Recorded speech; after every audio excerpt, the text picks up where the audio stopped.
ওদের বাসায় গিয়ে মানে বাচ্চার বাবার বাসায় গিয়ে আমাদের লাঞ্চটা ওখানে মাস্ট করতে হয়, এর আগ পর্যন্ত একদম অল টাইম। এবং তুমি বলতে পারো মানে কাজের বেটির মতো কাজ করি আমি। স্ত্রীর মর্যাদা দিয়ে ঘরে তুললেও সাকিবের পরিবার অপু বিশ্বাসকে কাজের বুয়ার মতো খাটাত। সকাল থেকে সন্ধ্যা পর্যন্ত হাড়ভাঙা খাটুনি।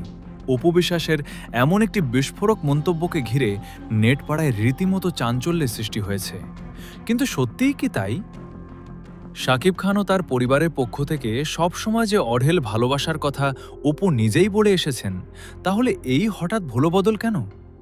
চলুন খতিয়ে দেখা যাক এই মন্তব্যের পেছনের আসল রহস্য।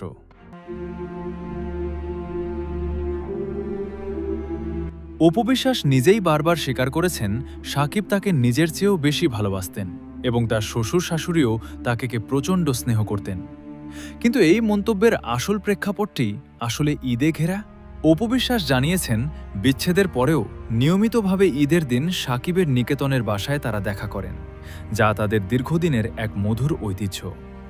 প্রতিটি ঈদের দিনেই শাকিবের বাসায় রান্নার বিশাল আয়োজন হয়, আর সেখানেই ঘটে আসল ঘটনা।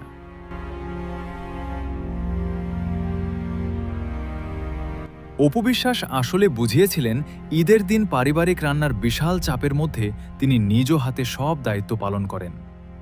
কাজের চাপ বেশি থাকায় তিনি হয়তো ফান করে নিজেকে কাজের বুয়ার সাথে তুলনা করেছেন। এখানে শাকিবের পরিবার বা শ্বশুরবাড়ির প্রতি কোনো অভিযোগ বা অমর্যাদার কোনো ইঙ্গিত ছিল না।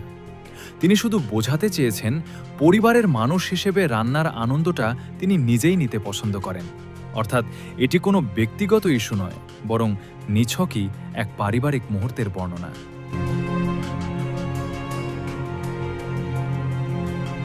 অপু বিশ্বাসের এই সহজ কথাটিকে নেটিজেনদের একাংশ ভিন্ন চোখেই দেখেছেন, যা নিছকই একটা ভুল ধারণা মাত্র।